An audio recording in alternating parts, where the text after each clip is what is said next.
Continuing the Scorpion cosplay. In today's video, I'm going to be making some different pieces. And I'm also going to go over some of the stuff like this, and a gi, and some pants that I purchased. Instead of just putting all this into a bunch of short videos, I decided to cram it all into this one. It'd be easier to edit in bulk, and so I can keep moving at the pace that I'm building all this stuff. Okay, I'm going to start off by cutting out all my patterns. You're going to need 2 number 1s, 2 number 2s, 2 number 3s, 2 number 4s, and 2 number 5s. The patterns are for the right, so you just flip them over and trace them out to get the left. I'm going to use contact cement to attach the number 4 to the number 5 on both of these, and the number 2s to the number 1. If you never used contact cement before, you need to apply some to each surface. Allow those pieces to sit independently of one another for 15-20 minutes, and once it's fully dry, you can then join them together. It's kind of a one and done process though, so you want to try and make sure you get them aligned as evenly as possible.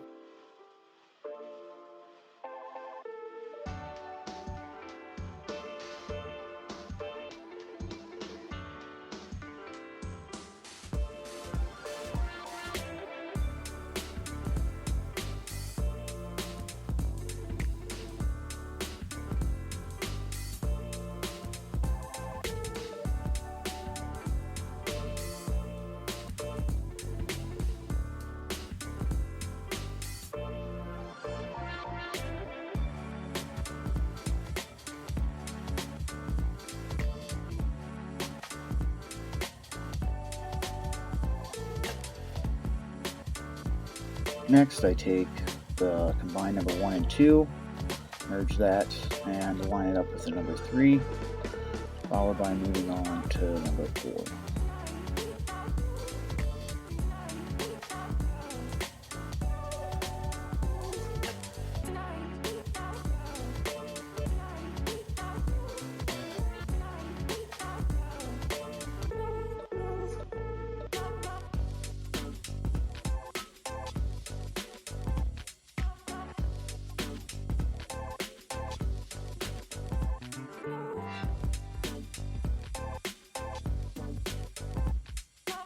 I'm going to use a heat gun to help round these out now that I've got both sides put together, so they'll relax a little bit and hold their shape.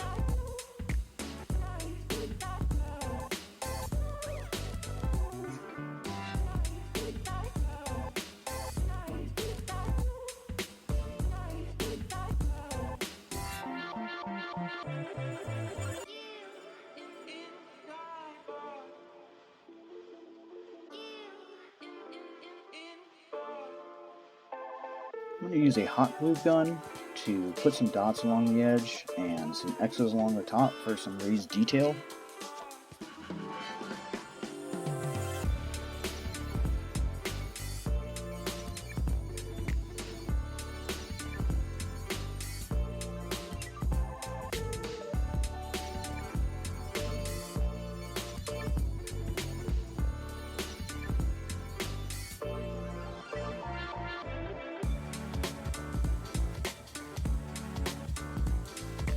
Alright, now that all that fun stuff is done, I can go ahead and move on to putting some Velcro and straps on this. I cut them about 2 inches wide for the top, and then the top is basically going to go through this area here, essentially over my calf. And then this one, which is a little bit thinner, it's about 1.5 inches, is going to go underneath where my calf would go, right about in the middle. And then the bottom one is going to go down here where my ankle is. But I want to make sure, and you'll notice it's skinnier. It's only about 1 inch compared to the 2 and the 1.5 inches. It needs to go right through here. If it goes below this, it'll end up deforming this area. So it needs to like pinch this right here. Again, I'm using contact cement to secure my leather and my Velcro. The Velcro that I'm using does happen to have adhesive, but the adhesive is typically never as strong as the Velcro, and it won't bond or stick well to leather or EVA foam I found without having contact cement.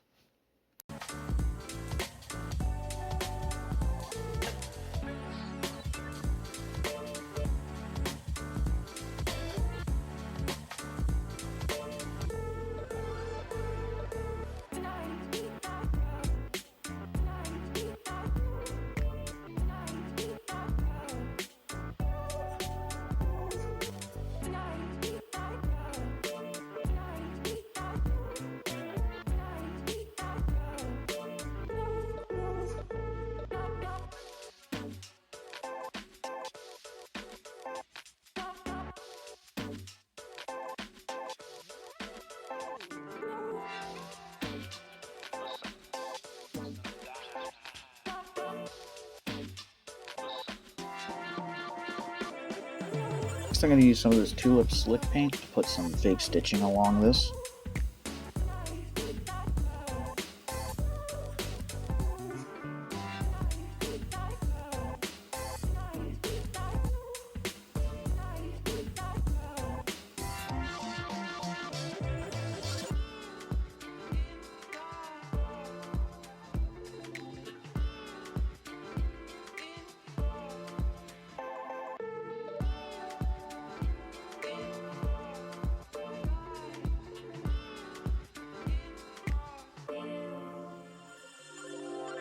Next I'm going to use Mod Podge to seal it, and I'm going to just blot on several layers of it.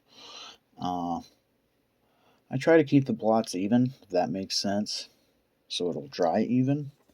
And then once it's dry, apply a second and third coat until I'm sure the foam has absorbed it and it's fully sealed.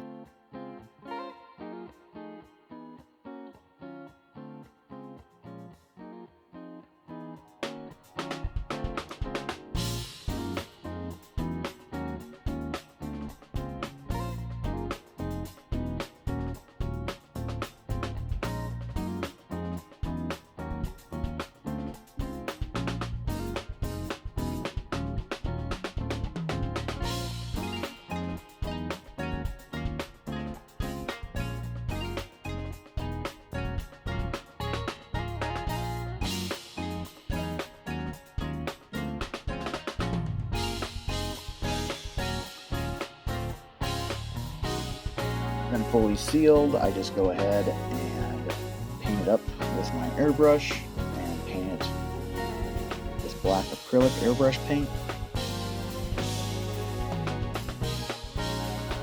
Only thing left to do really is to try them on with the tabby.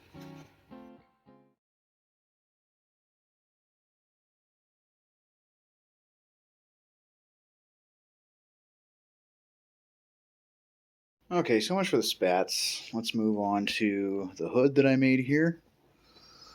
And this tunic that I made as well. I don't have patterns for this, either of them, because we didn't make patterns. We just kind of figured it out as we went along. It took about 4 hours start to finish to do both of them. And I just filmed some of the sewing, but I'm going to use Kylo here as a model and this piece of scrap fabric to represent the 3 yards of fabric that I bought to build this. So the 3 yards of fabric I purchased is like the same thing you would make curtains out of. It's not anything too expensive. It just had a gold color that I wanted and that I knew I could airbrush on to weather and add a little sparkle to as well. I want to darken it and dingy it while adding a bit of gold to it. At least the areas that are exposed from underneath the costume and on the edge of the hood. But I got my 3 yards. Of course, it was way longer than what I needed. So first of all, we needed to figure out how long I needed it. And we did that by folding the length in half like this and then just draping that over my shoulder.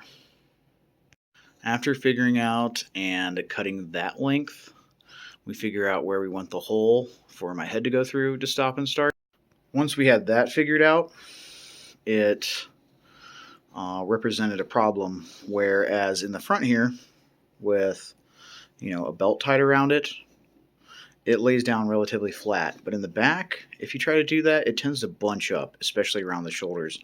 So what we did was have to pull in both sides like this, and then stitch those two together so that the back of it ends up looking like this.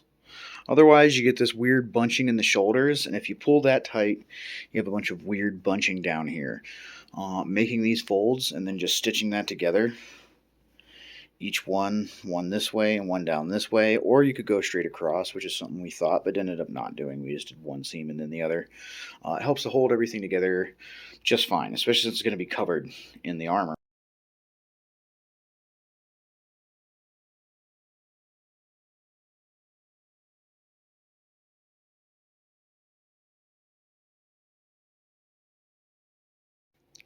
From here, I took the excess that I had cut off from my 3 yards and figured out the distance that I wanted this. I just know that it comes right down to the knees when he's standing straight up and down. So I cut it to length and put my point in it.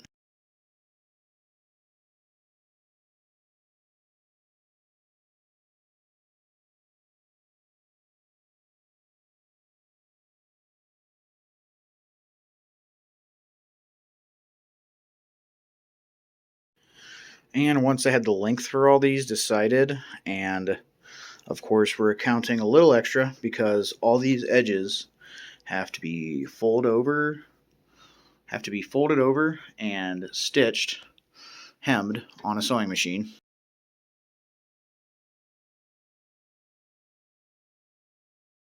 Including the opening for the neck and all the edges on this as well. And then we lined it up and sewed the two together.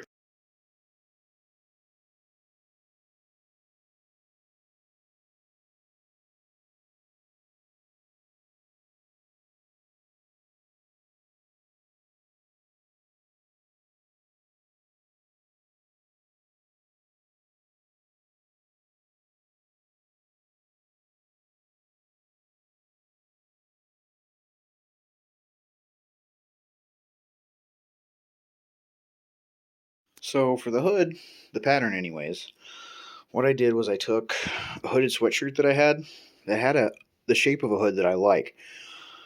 Some of them, the hoods were just way too small, but this one still wasn't big enough, but it was close. So whenever I traced around it, I went about 1.5 inches out in the front, a 1/2 inch for the hem and any mistakes, basically, and then another inch or so just to make sure I had that little bit of extra length where this actually falls on my head when I'm wearing it. You can still see, like, fully my nose, the entire side of my face, chin, everything sticking out, and I wanted to come forward a little bit, which on me personally was about 1 inch. So that was the only alteration I made, and I just traced on the fabric with chalk around my hood. Now you'll notice the top of the hood doesn't have a seam, only the back. So whenever I traced out my hood, I folded my fabric in half, laid my hood on it with that fold on the top of the hood. Using a marker to demonstrate, I just traced out the shape of my hood onto the fabric.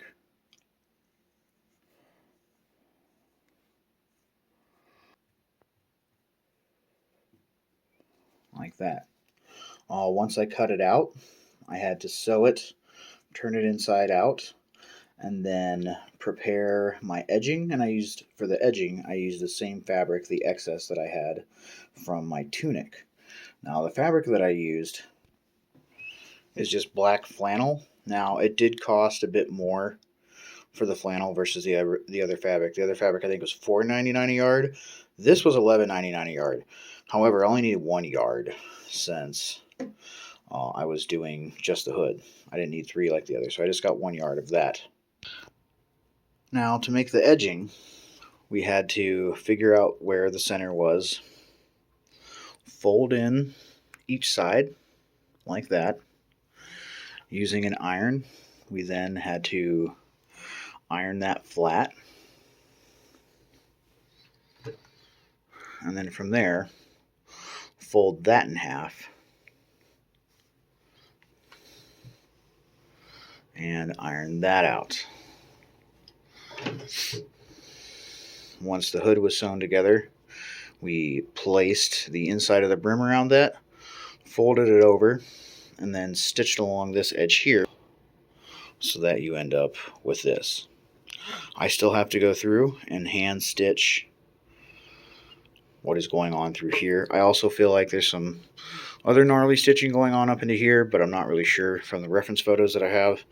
And any of the stuff released, for the most part, in the trailers, there's either low lighting, some crazy flame effects, or Scorpion is just flying through the air. But next, let's go ahead and move on to me airbrushing and weathering some of this yellow. To weather the gold fabric on the hood, I just used some pearlized black airbrush paint, and then I used some Createx Wicked Gold airbrush paint on top of that.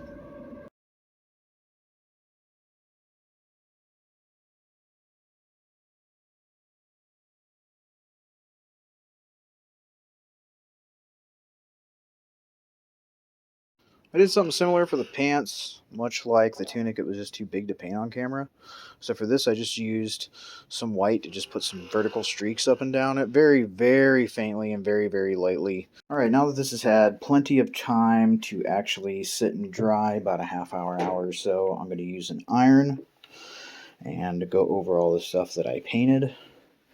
That's just to help heat set the acrylic paint. I never paint any fabric with oil paint, especially if I'm going to be wearing it. I only ever use non-toxic acrylic paint, and it's really easy to heat set just by running a hot iron over it. However, I can't use this on the pants. That fabric is cheap and synthetic and will melt.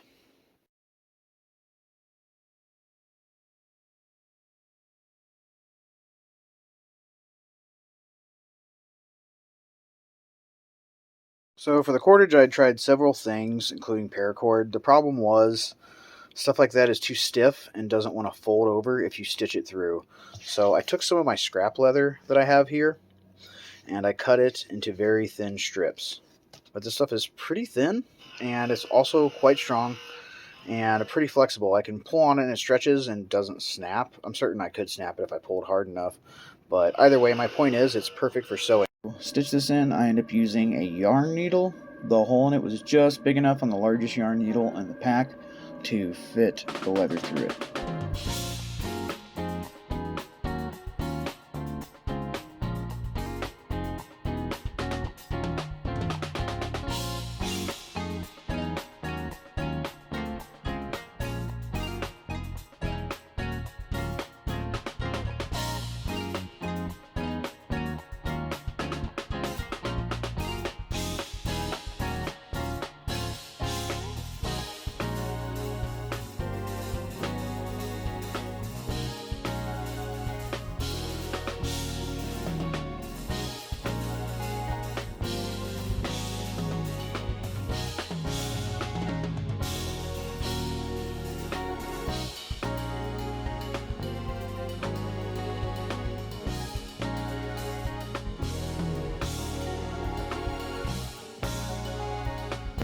Next, I took and cut 2 rectangles of fabric. They are 11.5 by 14.5 inches. However, once I pin these so I can sew a hem, they won't be that big. I was told that some people iron their seams and some people pin them. I actually do both. Okay, after stitching in the hem, it is 13 by 10.5 inches. So that's what I got after hemming it. Okay, next I'm going to start making the armor for the hips. This I already went ahead and put together. This is for my left side, but I still need to build the right side. I've actually had to build this a couple times because initially I had these going all the way across. However, there's a bit more curvature in the back than there is in this front part. So having all of them in there actually stopped it from being flexible where I needed it. So I had to remove those. We did 5 this way and some this way. And it's marked on the pattern for where to put the cuts. On your top pieces, you're going to need 3 cuts. 1, 2, 3. And you're going to need 3 of those. Like that. The 4th one only has 2 cuts. The top 2. You leave the bottom cut off. On the other 3, you put them all on. With the size and shape and width of my hips, I understand like that changes. So if you're around the same height, but you feel like this is just too long for you, you can always add one of these bumps or cut them out. You can just take the pattern and stick it where you stopped and just keep going with it and extend it as far as you need. That's if you don't feel like you need to scale it up overall. Okay, taking the bottom, middle 2 layers, I can just set those off to the side for now. I'm going to concentrate on the top one. I cut a bunch of strips, 1/3 of an inch wide. They're 2mm EVA foam. They need to be just long enough to do this. My foam happened to be about 9 inches wide, so that's how long my strips are because I just cut them off of a sheet of foam. And I'm going to start by pushing my strips through the top hole just enough to get some of this out, and then I'm just going to super glue these in place.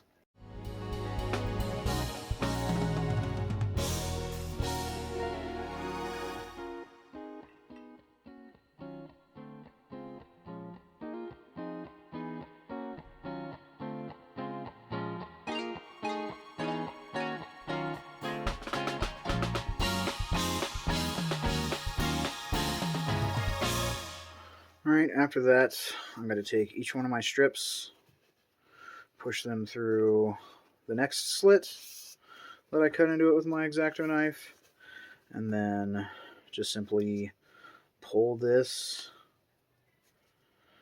out the bottom one, and repeat this process on every single strip all the way down. Alright, now that those are done, you're going to take your next layer and essentially repeat this process by going through the top, the bottom here, and then out the bottom again.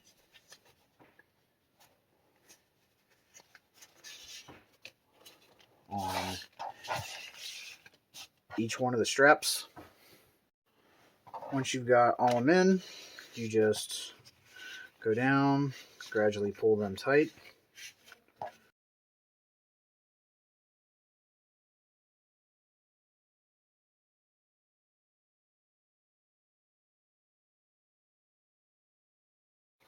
Okay, now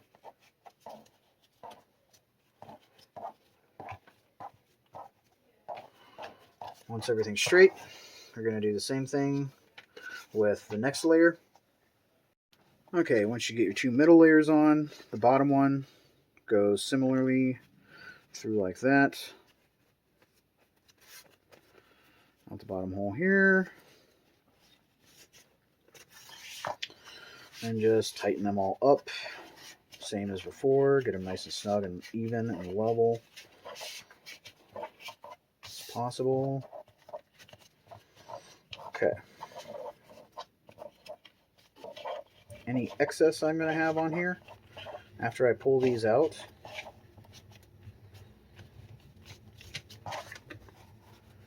give them a good bend, make sure they're going to flex like I want. I just go through, cut all those off, and super glue them down, just like I did with the top.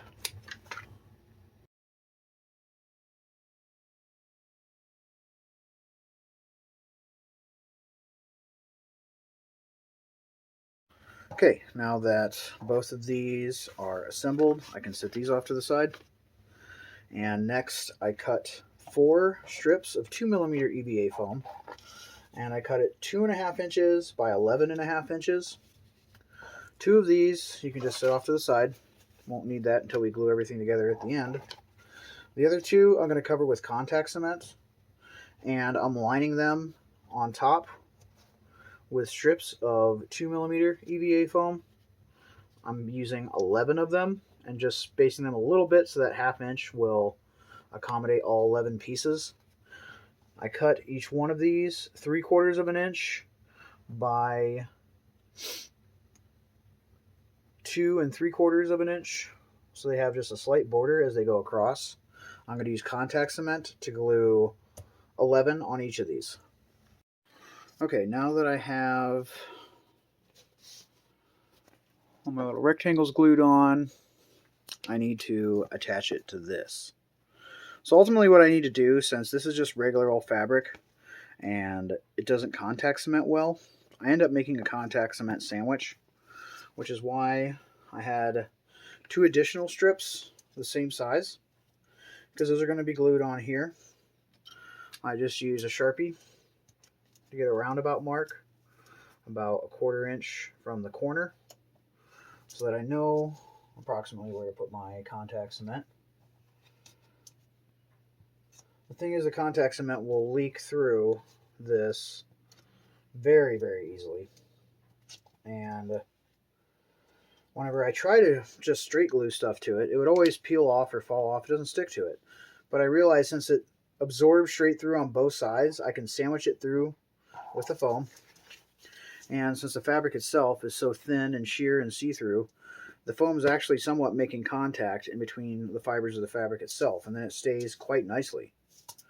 However, since it is leaking through, you'll notice I have foil down. I'm going to apply my contact cement to my area on the foil, and then I'll show you what I do after that.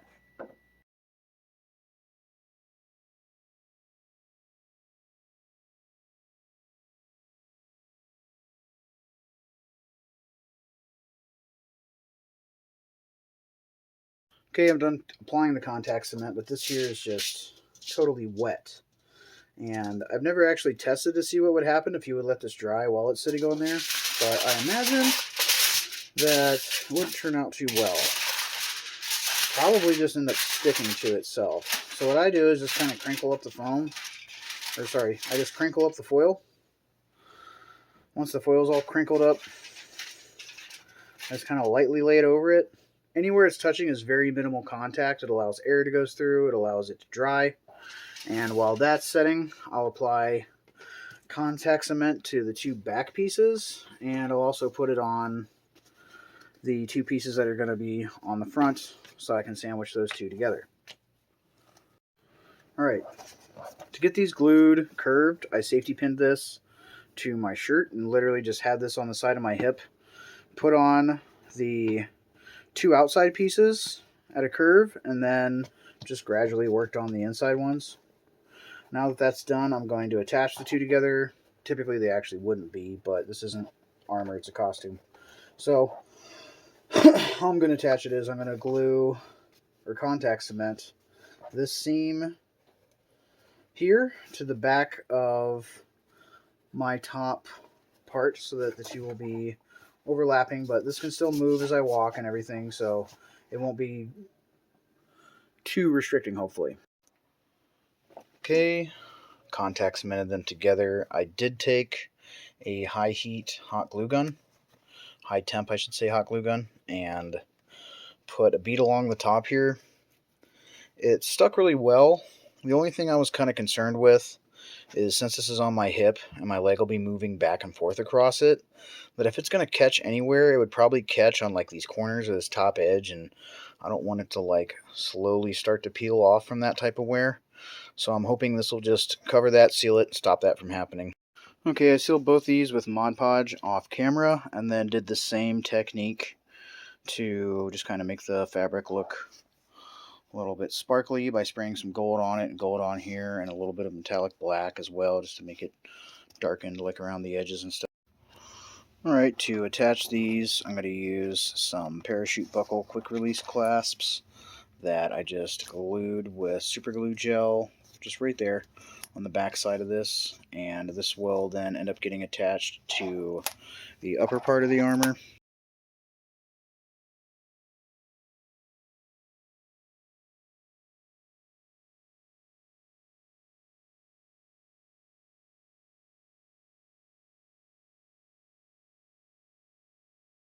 And this should be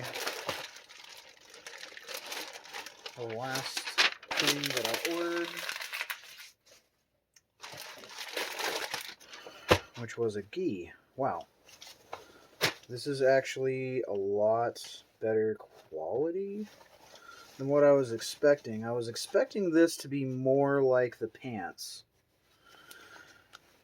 And what I mean by that is the pants are basically a pattern for me now at this point. I have every intention of making pants myself. Patrick Shelnut actually sent me a step-by-step pictorial or picture tutorial showing me how to make it. My wife is more than confident that she can, and that's kind of what I assumed this was going to be too. I assumed this was going to be something I was going to just cut up for patterns and then make my own, but this actually doesn't look too bad, although I'm going to need to try it on.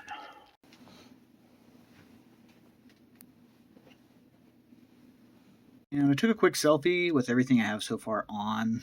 Of course, I need to hem these up higher so I can accommodate for the gauntlets. I have to make the gauntlets. I need a belt to cinch around underneath everything before I even put this on so I can hold the wakizashi. And I also need to have this and the shoulder area that's exposed not be so bright. It needs to match up better with the color on the hood, but I'm pretty hyped so far to get this done and see how everything looks.